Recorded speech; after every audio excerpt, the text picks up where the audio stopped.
Stephen Mu'allab. Saya tanya, kenapa Kohani masuk Islam? Kata dia alasannya satu, Pak Ustadz. Kenapa? Karena dalam Islam itu unik dibanding yang lain. Apa uniknya? Tuhannya nggak nampak.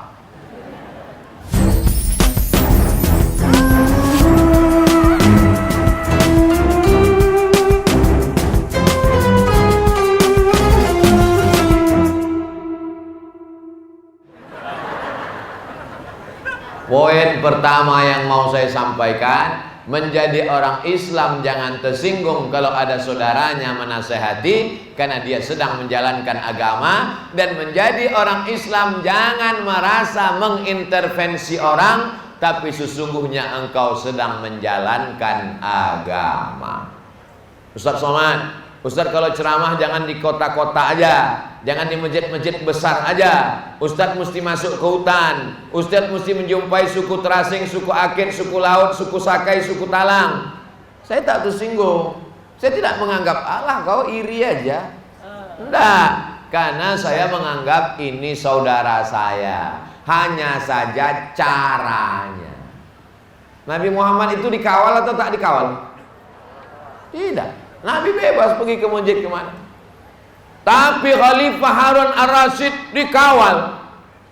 Datanglah orang menjumpai Harun Ar-Rasyid. Harun, Nabi Muhammad yang hebat mulia tak ada dikawal-kawal. Kau kenapa pula dikawal-kawal? Harun Ar-Rasyid senyum. Nabi Muhammad tidak dikawal karena rakyatnya waktu itu macam aku.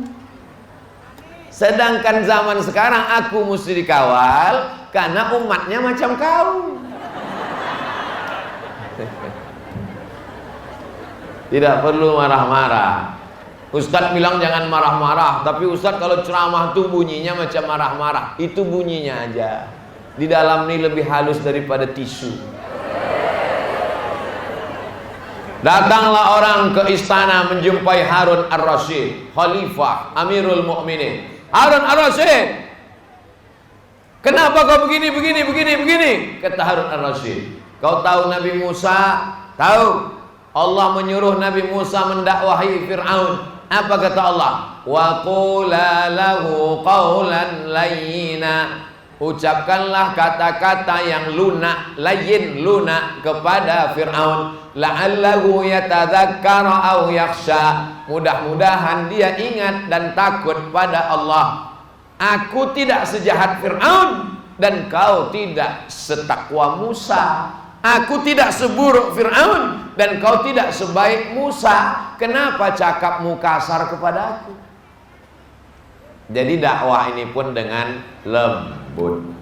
Begitu juga dengan ibu. Kalau menasehati kawan, sama-sama alumni SMP, dulu waktu sekolah sama-sama tak pakai jilbab, tapi karena ibu dapat hidayah ngaji, kawan tidak berjilbab. Ibu orangnya tidak egois, tak mau masuk surga sendirian, ingin masuk surga satu kelas, sama-sama kepala sekolahnya masuk sekalian. Maka lalu kemudian ibu dakwahi, kau kenapa nggak berjilbab? Ya suka hatiku lah.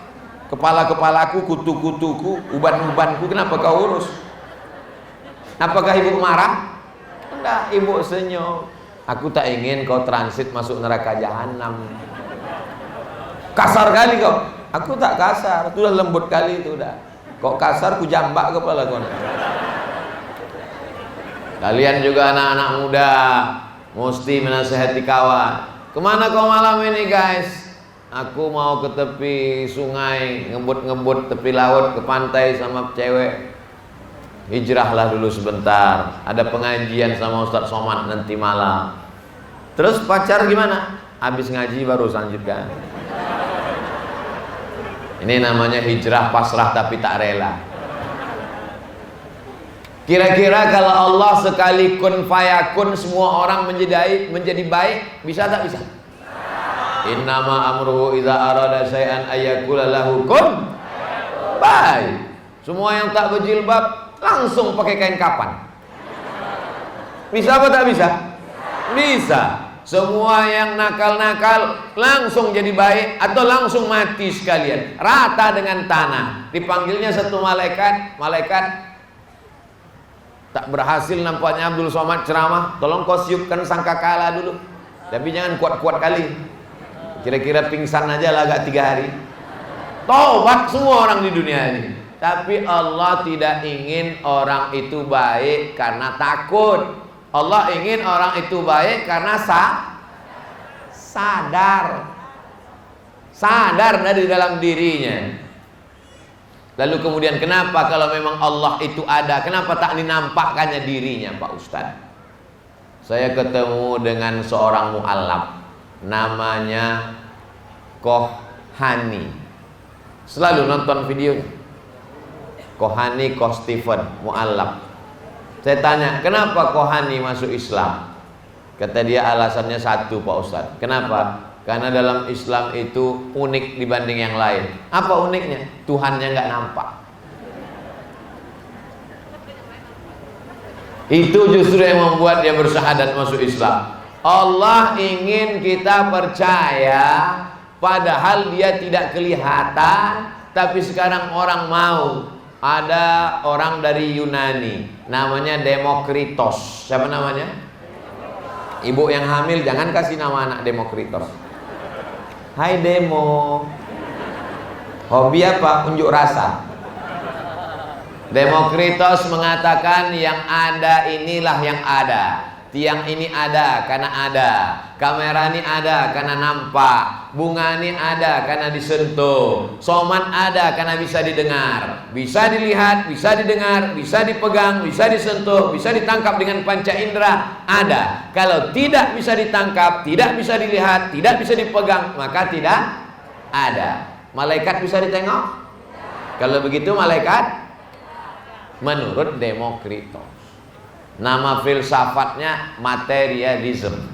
Materi. Ini materi. Ini materi. Ini materi. Orang yang hanya percaya kepada materi, maka orang itu disebut dengan materialism. Perempuan yang hanya suka kepada materi disebut matre. Karena dia mau materi aja. Sedangkan Islam ada zahir, ada batin. Zahir yang materi, tapi ada yang batin, yang non materi, yang tak nampak. Tak usahlah jauh-jauh cerita malaikat, tak usahlah jauh-jauh cerita Allah, tak usahlah jauh-jauh cerita surga dan neraka, tak usahlah jauh-jauh cerita malaikat, tak usahlah jauh-jauh cerita tentang roh. Yang dekat-dekat aja. Ada yang bisa menengok cinta? Itu Pak Ustadz yang gini. Ada yang bisa menengok benci, marah. Itu namanya immateri. Itu namanya non materi. Makanya kalau Idul Fitri kita mengatakan mohon maaf zahir dan batin. Zahir pundak, batin perut. Karena kalau saya pergi meninggalkan Bapak Ibu, terima kasih lah, saya pulang dulu. Assalamualaikum, waalaikumsalam. Waktu saya pergi yang nampak mana?